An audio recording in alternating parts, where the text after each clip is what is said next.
Greetings, my friend. We are all interested in the future, for that is where you and I are going to spend the rest of our lives. You are interested in the unknown, the mysterious, the unexplainable. That is why you are here. 10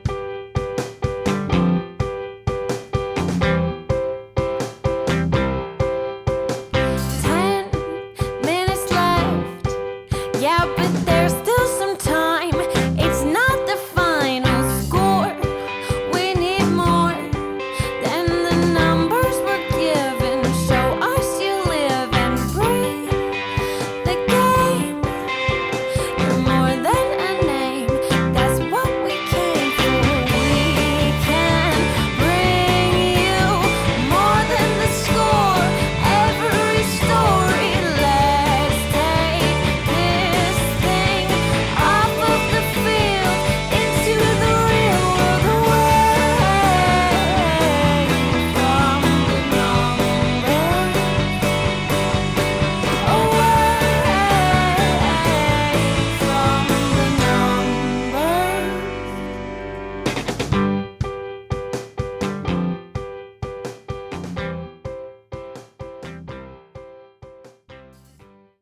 Hello and welcome to episode 250 of the AFTN podcast. I am Joe Deasy. My teams play 4-4 frickin' 2. I am joined by the voice of TSS Rovers and UBC Men's Soccer, or UBC Soccer, that's my bad. He plays legendary difficulty on FIFA, Gideon Hill. Thank you, Joe. And opposite him, AFTN writer and expected goals truther, Nicolaas Rupprecht. Hello. So, fine sirs, if the Whitecaps game against Houston was a Disney movie, what movie would it be, Nicholas? I'm going to go with Mulan because they got down to business. Okay, very good. Gideon? I would say Frozen because we chilled the hot dynamo and Robbo was singing their praises because Frozen is a musical. Very good. I would go for Toy Story 3 because I also almost cried at the end of that. So I think that almost sums up the Houston game for us. So we're going to go through some complete the sentences games that we did. I think we did it last week as well. The first sentence I want you to complete in regards to the Houston game is blank was the Caps' best player against Houston. So blank was the Caps' best player against Houston. Kendall Waston was the Caps' best player against Houston. Okay. Nicholas? Yeah, I would also agree with that. You know, he taking command of the line, challenging. You know, they weren't going as much through the air near him, it seemed, but he did a lot of good in stopping their attacks. Got a lot of tackles in. Cool. I wrote Felipe Senderos was the Caps' best player against Houston, but you know you can have different opinions. Okay, the second question or second sentence is Stefan Marinovic is more blank than David Ousted. Nick? I said cat-like. Cap-like? Cat-like. Oh, cat-like. He had some pretty good reflex saves there. Okay, good. Stefan Marinovic is more careful than David. Okay, yeah, that's good. Stefan Marinovic is more from New Zealand than David Ousted, is what I wrote. Which is factually correct. I think you will find. All right, sentence number 3. Kai Kamara is blank for Robbo. So we're looking for an adjective here. I didn't have an adjective. I kind of went with a sentence. Okay, go for it. I said, Kai Kamara is in a good setup for Kai Kamara. Okay. Okay, good. I went same with Nick. I said Kai Kamara is all I've ever wanted in a Caps uniform. Okay, very good. I just wrote perfect for Robbo, but you guys went way better with that. Okay, Absolutely valid. And that was the Caps 2-1 win against Houston, covered in probably the weirdest way we could ever cover a game, which is exactly what we're going for. But we look to the future here at AFTN Studios, aka Joe's house. We're looking forward to the next game that is against Atlanta.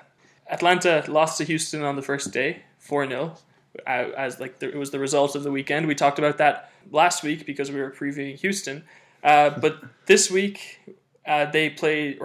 week, they played DC United at home, and they won 3-1. They had 16 shots to DC's 8. They did, however, let Darren Maddox score, which is a damning indictment of any defense. Any thoughts on that game in general, gentlemen? I think Atlanta set up properly this time with an actual person who is playing a DM position. And now this is going to be interesting for the Caps game for sure, because the Caps like to play on the counter. And with Maddox up top, DC was playing very much on the counter. And so it'll be a real good big question of, can Kamara win those second balls against that DM? I think Lorenowitz was playing DM? Yeah, he was. Yeah. Okay. Yeah, I think, Atlanta's the tough game in Houston. I think for them set the tone. It's the same with Toronto. They lost in their first game against two teams that are very formidable last year. So I think it's good for Atlanta to kind of reshake up a little bit, change their formation. They didn't get any personnel back, but they set up, as Nick said, the right way to win the game. And that was a good game, a fun game to watch against DC. Nice to see Maddox score as well after he changes places once again, going to DC from Portland. So that was a good game on the weekend for them. Miguel Almiron was the man of the match for Atlanta. It's easy to call him Atlanta's greatest threat, but they have so many other sticks to beat you with. Joseph Martinez was my prediction for top scorer in the league. Yeah. Same. Yeah. So where do you see the greatest threat for the Caps, or is it more of a this attack is so balanced situation that we can't really pinpoint one person? Yeah, I think I would say they're very balanced, and they're going to play their game. Their driving tempo. They're going to drive at you. They're going to possess the ball. They're going to want to break you down, and they have excellent wingers, and Almiron is fantastic. He came in last year, and I think he set the bar for what a new signing can be in the MLS. Even though he's on another team, it's exciting to see this kind of player playing here. So what you're saying is, even if he scores a hat trick, you'll still like him against. There's nothing. If that guy can score a hat trick, more power to him. Okay, Gideon. Yeah, as we talked about, before, Atlanta, or we're going to talk about it as well, I should say, but Atlanta's no longer a one-horse team. They are a 5-horse, horse-drawn carriage, whatever you want to call them. Mm-hmm. They're a team with Darlington Nagbe in the mix this year that can do so many things to break you down. It's incredible how they move the ball around. They move it side to side. They'll bring it up to their center backs. They'll play a ball over the top and let Garza or whoever, Gressel, Villalba run onto it. It's fascinating to watch. It's scary to defend against, and I think the Caps will have a little bit of difficulty with that without De Jong. Again, but they're a good team to watch. They're a solid team, and they have so many different dimensions to that attack that it's going to be an interesting game for sure. They only had 53% possession against DC. They had more possession the week before when they lost the game. But it's how they use it, though. Yeah, exactly. Yeah. I was looking at the passing patterns for the Atlanta team, and the most common sequence for them was passing from the right winger back to the left center back to the center back, and then all the way along to the other winger. That kind of probing play that we associate with Barcelona and that kind of thing, which makes sense because they have an ex-Barcelona coach on the team. Do you think the Caps have their away game character is built around playing deep? Yeah. Isn't that the perfect kind of the good attacking team versus the good defending team, and or unstoppable force versus immovable object situation? I think Atlanta, as good as they are switching the play, any team in MLS is good. It's just the way Atlanta does it is what scares you. They're faster. They have more accurate passers than some other teams in the league that might try that. So in that sense, I think Whitecaps need to be a little bit scared and hesitant about that. But they do have more pacey players in the past, so I think that'll play into Atlanta's or in the Whitecaps' hands a little bit more. Mm-hmm. I think that's the thing with Atlanta. They just have quality all over the field, whether it's MLS veterans that they have or it's the new signings that they have. I think they also had Rookie of the Year last year as well. Julian Gressel. And I think last game he played at wingback. Right wing. We'll talk about the formation in a second because it's very interesting. Yeah, but and he, it's just there's this intelligence all across the field, and they know when. I think maybe that first game was just feeling it out. Yeah. And that loss against Houston is just like a blip. Okay. You mentioned the formation there. Gideon and I were discussing this earlier. It's not really wing backs that they play with. It's winger or wide midfielders, right? Yeah. So they play a 3 at the back with 5 midfielders, just flat across the middle. And like you don't associate those wide players with classical like wing back, roles on the team, right? They're more attacking than they are defending. And then they have the 2 up front, which is great because they need penetrating runs to do their game plan. Do you think First of all, do you think the Caps should match the formation? We'll discuss that a little bit more, but just a yes and no answer for now. Do you think the Caps should match a 3 at the back formation? I'm going to say no. No. Okay. No. And we'll discuss the details of that in the next part. But if the Caps don't do that, then there's some advantages they could look for by outnumbering overloading. Yeah. Exactly. And I think I've identified Alphonso Davies as possibly the person who could be the one to carry out whatever attacking game plan that Robbo has. And we'll go into detail about that a little bit more. Just a couple of interesting stats that kind of might stand out for our listeners to better understand Atlanta. Not like they need any more coverage from the MLS, but Almiron was their most advanced player on the average position charts, which is surprising because you'd think Joseph Martinez would be the one a bit more forward. He had 7 shots just by himself, which is almost more than DC had as a team, just one short of what DC had as a team. And 56% of their shots were from outside the box. So I know we talk about their penetrating passes, but they're not afraid to take a crack from distance. No, and what you mentioned about Almiron there is that when I watch Atlanta play, I do often see quite a bit Villalba and Martinez dropping back into deeper positions, allowing Almiron drifting in from out wide to the middle of the pitch. And that's why they take shots from so far, is because they have Martinez and Villalba able to take those from outside the box as well as Almiron. A quick word on Tata Martino. Like I think Nick last week said that he kind of is the first type of manager that has kind of raised the game of the rest of the managers, or at least maybe exposed some of the managers as not doing as good of a job as they could be. Do you think that his team have evolved, or has his style evolved a little to MLS, or has he been more rigid and just been playing the game his way? My feeling is that he came in because he was being given the support from Atlanta United from the very beginning.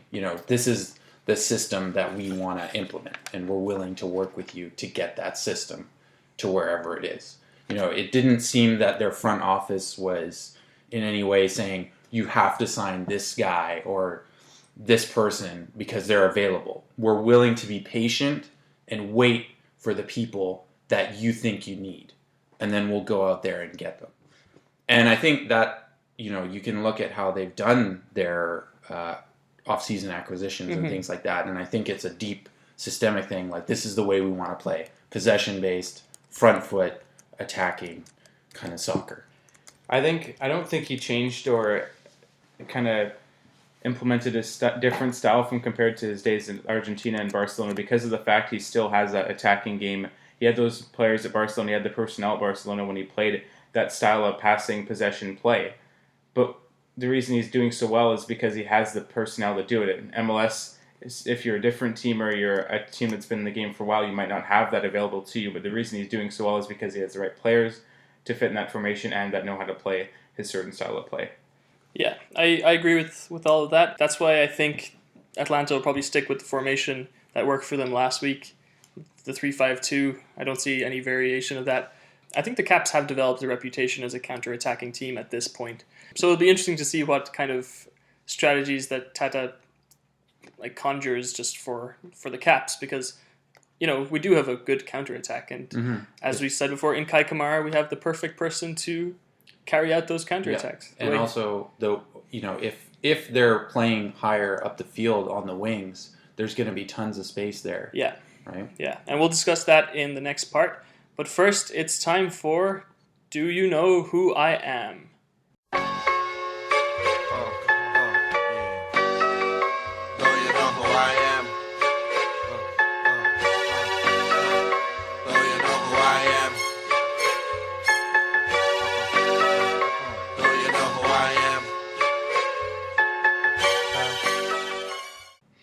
So, gentlemen, do you know who I am this week? I'll just remind you what happened last week.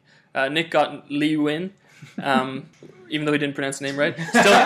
Still counts. It still counts. So the season standings right now is 1-1. so exciting. It's not a walkover in any way. This week it's a little bit trickier in my opinion. I have so much fun researching these. Like I bet you do, Joe. I have so much fun. It's And highlight of my week. You have a lot of time to devote to it. Absolutely. Okay, so clue number 1. Don't forget to say stop. Stop. Gotcha. Yeah. You can take a guess now because No. you said stop. Okay. Clue 1. I was born on December 4th, 1988 in Shelbytown Charter Township, Michigan. I got nothing. I can say the town name again if you want, but I don't think it'll help. Okay. Clue number 2. I am the only current MLS player to be capped by Iraq. Stop. Justin Mirren. Yes. Yeah. Oh, Yeah. I have so many more clues. Read them. We want to learn about Justin That was really Mirren. good. I should have put that one later. I'm still learning. Sorry, guys. Anyway, okay, the next clue was I was drafted in the first round by a 2011 Eastern Conference team. Gideon, you know that, yeah. I was traded for $1.05 million in allocation money and an international spot in the last off-season.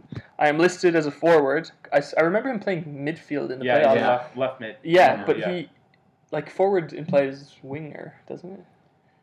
Depends. Okay, all right, that might be an interpretation thing. I lost in the Eastern Conference Final while playing for Columbus. I now play for Orlando. I am Justin Miriam, and that was this week's Do You Know Who I Am?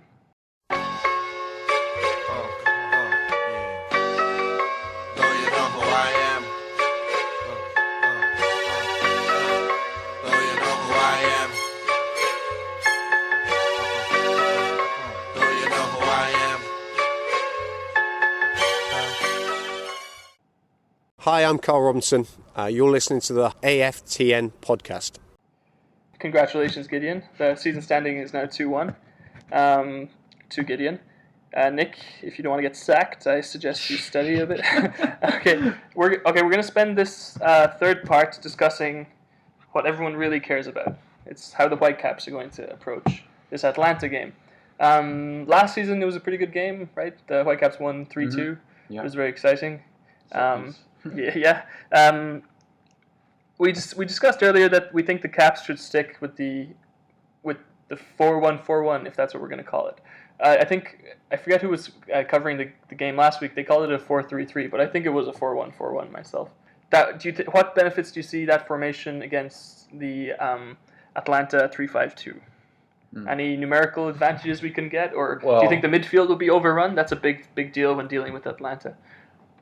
Yeah, I think, if they're going to be pushing up, their outside wingers as high and leaving that space, it would be good to match them with 5, and having that D mid there can help out a lot. Yeah, I think it'll be an interesting thing. I don't anticipate them switching too much, but we definitely need to use that space on the wings. Yeah, I think probably from what I've garnered from the first 2 games of the year is that I don't mind seeing Russell Teibert sitting alone in that position. However, with the way that Atlanta set up the 3-5-2 in the weekend, I would like to see Juarez beside him. And again, we can get to that, but I would like to see Teibert and Juarez sitting in that 2 spot instead of the 1 by himself. Okay, and it's a 3-5-2 for Atlanta, so they have 3 central midfielders who we know like to run beyond the forwards in many occasions. Are you worried about tracking those runs at all with the Whitecaps lineup? Who do you think should be the one to track those runs? Teibert's, he's very fit, but is he fast? I think for me right now, I'm thinking Teibert is going to probably stick to Darlington Nagbe, and I think Juarez is going to try and take Miguel Almiron. Okay. They also, from what I'm thinking, they will have probably Felipe in there thrown into the mix somewhere, so I think he'll play a factor into that because he is a little bit defensive-minded as well. We'll go through the predicted lineups, but I think it will be Juarez and Teibert just protecting, because Teibert's played against Nagbe before with Portland, right? He's man-marked him before, he's watched him closely in years previous in those good Cascade games, so I think Teibert knows his style of play and he's adapted to that, and I think that'll play into the hands of the Whitecaps very well. Okay. We've talked about do you think that the Caps will switch to 3 at the back? Gareth Wolf asked, how do you think we if we had to set it up, do you think we would set it up at 3 at the back, or is it too fast of a transition? I don't think for having 2 wins on the season and going into a tough environment is the game to do it. Yeah. I mean, if we didn't have the personnel, or if you had Henry back, maybe. But I think right now, if you already have those wins on the once in the road, once at home, you don't see a reason to change because you don't have injuries to your center backs. I don't see a need to switch. Okay. Yeah, same. I mean, and the other thing as well is historically, they've never looked really good playing 3 at the back ever. I mean, it just doesn't seem to be something that is in this team's tool set or ethos. I remember when they tried it in New York, Red Bull last year. Yeah, in Chicago, the snow game too. Yeah, that was a disaster. Yeah. Yeah. So RSL was it RSL? Yeah. Oh, okay. Yeah. That was the one where someone threw a snowball at Christian Dean, right? Yeah. I remember that. Do we stick with Aaron Mon back there? We asked the same question last week. But... Yes. Okay. Absolutely. He's building chemistry, and he actually played quite well in that last game. He won more. I think he won more aerials than Waston did, but possibly. I think he won 4 or something like that. So, but I mean, it could be that you don't want to send aerial balls towards Waston, so send them towards. Well, we're not worried about that with Atlanta, though, are we? No, they're way more of a ground ball team. Yeah. Jonathan asks, who will/should we see at left back? It's one of the big questions for this game. Theoretically, I think we're going to see Sean Franklin slide in there. Okay. But what I want to see is Alphonso Davies playing with Breck Shea on the left side. But I think what Robbo was probably thinking with experience, Sean Franklin will probably slide in there left back. It's a tough game to throw Davies in there for a game against Atlanta. Okay. Yeah, I think Atlanta wingers would probably have a field day with Davies if he was there because of the lack of experience. And I think that was shown in the Houston game where he got burned a couple times because he stepped forward a little bit too much and he wasn't in line with the rest of the defense either. So he definitely wasn't on the same wavelength, and I don't think he has the necessary time put in at that position to be effective in this game. Okay. I think a combination of Breck Shea and Alphonso Davies could do the trick, especially if they switch in and out of that role. Yeah, I can see that happening. Yeah, because Franklin, it's a big game to put him in for his first professional game first game as a Whitecap.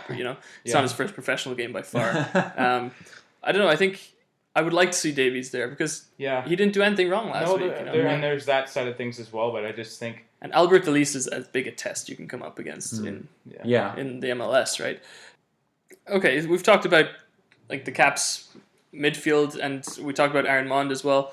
Left back, so Gideon thinks Franklin. I'm hoping for Davies and Nick too. I would say I would think Franklin makes the most sense because out of all of unless you want to put Juarez back there, I don't know. But at left back? Yeah, I don't know. Okay. I mean, because we don't really have that many options in terms of depth there. But it would be an interesting thing to put him back there because, yes, he's more of a right back, but he also has experience. Okay.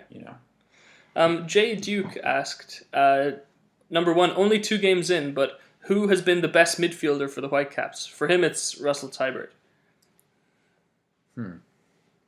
I'm going to go Teibert too, I think. He's the only one that's really stood out enough for me. Yeah, I think Juarez has been what we expected him to be, a solid, steady guy. And we weren't coming in with, low expectations of he's a solid player. We know we've seen him play with Mexico and Monterrey. We knew that was going to be his role. And Teibert, I've been quite impressed with. I've been surprised because I know he had that in him, but I'm just very impressed with him. And I think for sure Teibert has been our best midfielder so far this year. Yeah, I mean, he hasn't done anything to lose the position. He hasn't screwed up. So keep on keeping on. Well, the second part of his question is, does Teibert deserve to start the next match, even if Much and Felipe are up to speed? I don't think, we discussed this last week, I don't think Felipe is the one that would take Teibert's spot. No, it would be Gazal. Yeah. But Much, he just calls himself a box midfielder. We saw him for a few minutes against Houston. I still think Teibert has earned his right to start. Any disagreement there? And I don't disagree with that. And I didn't really see much from him. That was so bad. But he came on and he didn't seem very settled. He didn't have that many touches. Yeah, there wasn't anything very boxed. Maybe it was his instructions he was given, but it was the last few minutes. He was closing down. He was fresh legs. you could put any midfielder there, they would do the same thing. I think we didn't learn much for about much. Oh God, Yeah. it's so hard to avoid those puns. Okay, Jay's last question is: does Reyna need to be sat or play him through this poor form? He was played out of position, to be fair, and the right side of the midfield. I think it wouldn't be the worst thing if he sat out a game. No, I lost some sleep over this last night. Not gonna lie, that I think Shea will probably, come in for this game just because he's a little bit more defensively responsible. Also, he's played on the right wing before with us and Orlando as well a little bit. So I think Shea will probably take up Reyna's spot if we had to take Reyna out. I don't see Teixeira coming back in there. Okay. After sitting against Houston. So Teixeira would be more the style that, he's more, the ball would be on the ground a lot. It'd be a good game for Teixeira. You did talk about like the road game. Yeah, sort that's of thing, true. Right? So, it's the style of play. Yeah. Nick, sit him or play him through Pro 4? I mean, I wouldn't mind, instead of having Reyna there, Felipe. Okay. You could also, I know start. Parkhurst is a little bit older, so you could also run Davies at Parkhurst a little bit once Parkhurst is a little bit tired late on the second half, bring on Reyna, maybe try and get something going. If you had to pick a kind of plan of attack, we've seen various plans of attack by Robbo in the last few years. It's like all in on set pieces or the more counter-attacking style. What would you go for? I myself have this idea of, if you can free Davies from the midfield, and play the ball either onto him as he runs at the back line, or let him dribble through to get to the back line and create a situation where he can link with Kamara while they're running at that 3-man defense, or hopefully the defense is stretched so it's a 2-on-2 or something. Yeah. That would be the way forward. Apart from that, it's all long balls and set pieces. So I think as far as a plan of attack goes, it's freeing up Davies to the point where he can make those runs. Yeah, I would 100% agree with that. But I would also add to that, Breck Shea showed what he could do as well in the last game. And Kamara's link-up play is going to be so crucial for that as well. I think really the key is going to be stretching that 3-man back line, getting one of those central defenders in an awkward position and forcing them to defend one-on-one against any of our pacey wingers. Because, like you said, if it becomes that, they're going to have to shift over, and then Kamara can slip in. There'll be other options, hopefully other runners as well, and our forwards are not isolated. That's my only worry, is we're going to be sitting back so deep because Atlanta would like to pin us in our own zone. The Caps are one of the best teams in the league at scrambling too, though. The last ditch defending. Kind of yeah, there was 3 or 4 in the last game, I feel. Yeah, it's how Washington makes his living, right? He's on the perfect team for that. Okay, Gideon, attack plan, set pieces, or anything different? Yeah, I think set pieces is where you're going to find your bread and butter, is because you're not going to get a whole lot of chances through open play because Atlanta is a strong, heavily midfielded team. They have Garza that likes to track back and kind of save crosses from coming in. So I think if you have to choose something, maybe set pieces for sure, because you're not going to get many in the game, and you're not going to get many opportunities from open play, as I mentioned. Before we finish up this part, let's go through what we think the lineup will be. I think we've actually been pretty good at predicting the lineup in the last couple of weeks, so maybe Robbo's listening in. In goal, Marinovic. Put him in. Stefan Marinovic, no arguments there. No arguments there. I'll stop asking if there's any argument. We can just skip him from week to week, right? Because he's the starting keeper. Left back, I'm going to go Davies. Or Davies / Breck Shea, because they're going to change. That's my idea. I would say Franklin. Okay. I think Franklin. Okay. All right. Centre back, Waston and Mond. Yes. Yeah. Good. Right back, I put Franklin. And I left out Nerwinski.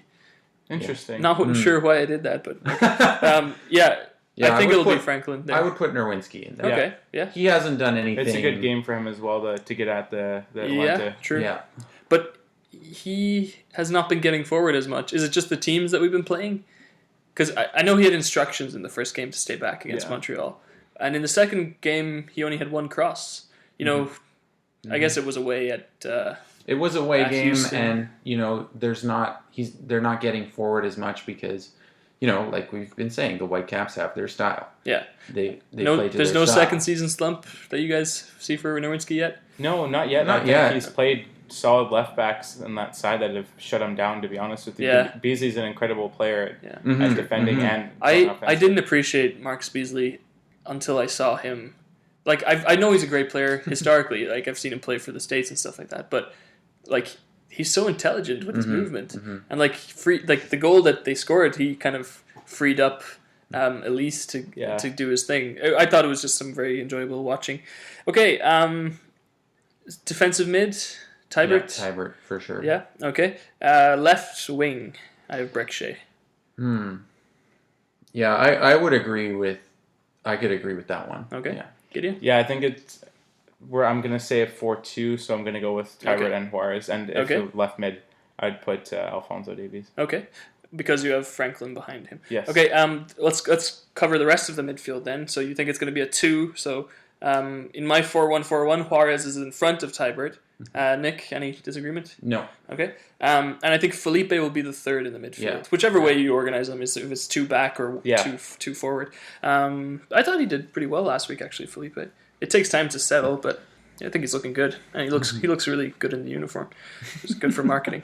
Right wing. Sharp. Right wing. Shea On the right. on the right. Okay. Nicholas? Or Davies. Yeah, But, I would okay. like to see Davies on the right. Okay. Our lineups kind of diverge, so I'm kind of losing track of it. We have to disagree sometimes. We have Yeah, to be honest. But okay. I'm kidding. But Joe had his plan. Yeah, I actually put Reyna on the right wing. Did I write this? I'm not quite sure. Okay. I could see him not getting sat. Like Robbo isn't a impulsive manager, right? He doesn't. No, but I Stylistically, I think it would be good if we got maybe Teixeira or someone else in there. Up front, Kai Kamara. Yeah, Cool. for sure. yes. Good. So that's what we think the lineups will be. We finish the show with what we do every week. It's our prediction game. Actually, before we do our prediction game, we have some questions. Thank you so much to everybody who got in touch with the questions. We've really enjoyed pondering these before we record, and hopefully we can give some interesting answers. Rituro has asked us 2 questions. The first one is in regard to a team that we haven't really discussed yet. It's the Galaxy. How do you guys think the Galaxy have been doing? How have they looked? His specific question is, has anything the Galaxy have done after 2 matches scared you?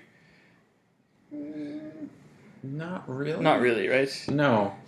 Yeah, I mean, I haven't been following them very closely, so I can't say too much, but judging from how they've been doing, it's not like they're... The only thing I can remember from anything the Galaxy have done is Ola Kamara's really bad miss, where he had an open goal and kicked it into the goalie's face. That's all I can honestly remember. I watched the highlights last week, but... I think they've improved from last year, for sure. So his second part of his question is, do you have any reason whatsoever to fear this Galaxy team, or are they the same? Are they as tame as the Tire Fire that they were last season?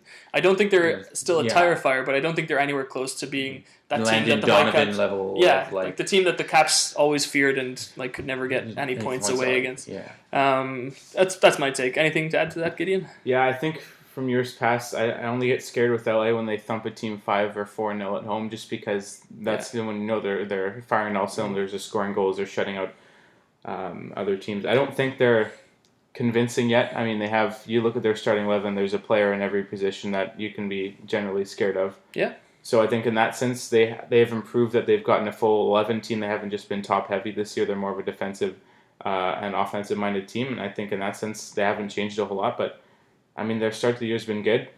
One win, 1 loss, I believe. So yeah, I'm looking forward to seeing them in a couple weeks. And yeah. Those Ibrahimovic rumors won't go away. No. Well, I saw a tweet yesterday. I don't know who put it out, but then is that even good? You know.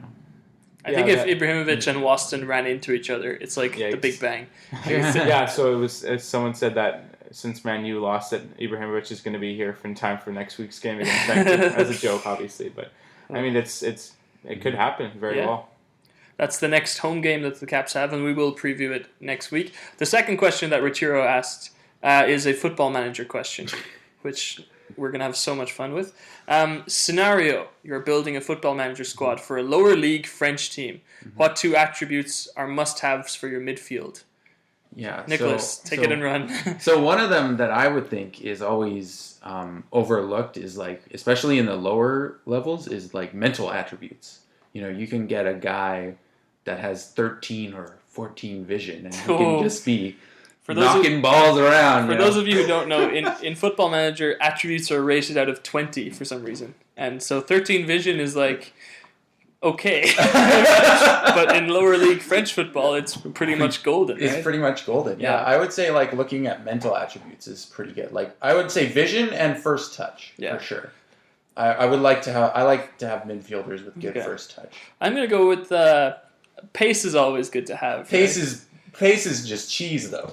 Exactly. If you play long balls like I do, then you need pace all day long. And strength is, when I played lower league in England, strength obviously was important. And stylistically, France and England aren't too different.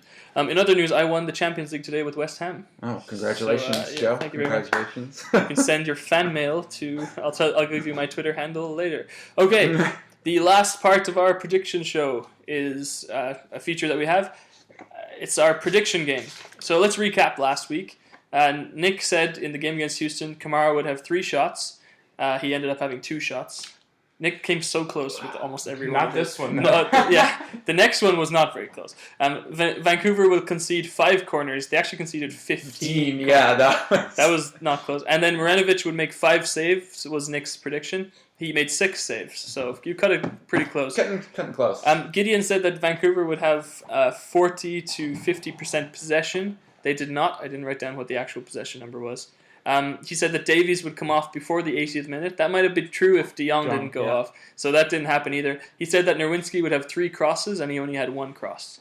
And the only shining light in this in this game was one of my predictions. Mosquito will come on as a sub. That didn't happen. Elise will have 3 shots on goal. He had 7, which was a lot more. The Caps will score from a set piece. Kai Kamara got a penalty, which counts as a set piece. So 1 point for me. That's suspicious. It is a set play. Okay. So the season standings are Joe on 3, Gideon on 2, and Nick in the relegation zone on 0. I enjoy the relegation zone. I don't mind the relegation battle. So, gentlemen, let's get your predictions for this week down, and we can finish up the show. Gideon. Whitecaps give up a goal on the counter-attack. Okay, Caps give up a goal. So wait, the Caps are counter-attacked? Sorry, yeah, the Caps are counter-attacked. Okay. So they give up, They get 3 yellow cards. The Caps get 3 yellows? Yes. Okay. And Stefan Marinovic makes 6 saves. Okay. Nicholas? All right. I think Felipe will have 1 key pass. Felipe, you love a key pass. I love the key pass. Okay. I think the Whitecaps will be caught offside 3 times. Okay.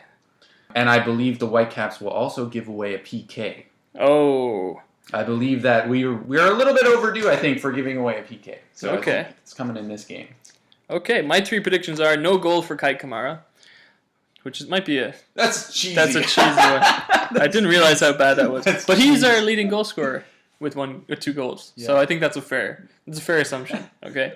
Tybert will get a yellow card, and Almiron will get an assist. Those are my 3 predictions. Leeway in our predictions this week, yeah. For sure. You see, when you're going for championships, like I am, Gideon, points on the board. It's all about points on the board. You can say Marinovic won't score a goal. I won't stop you. I will stop you.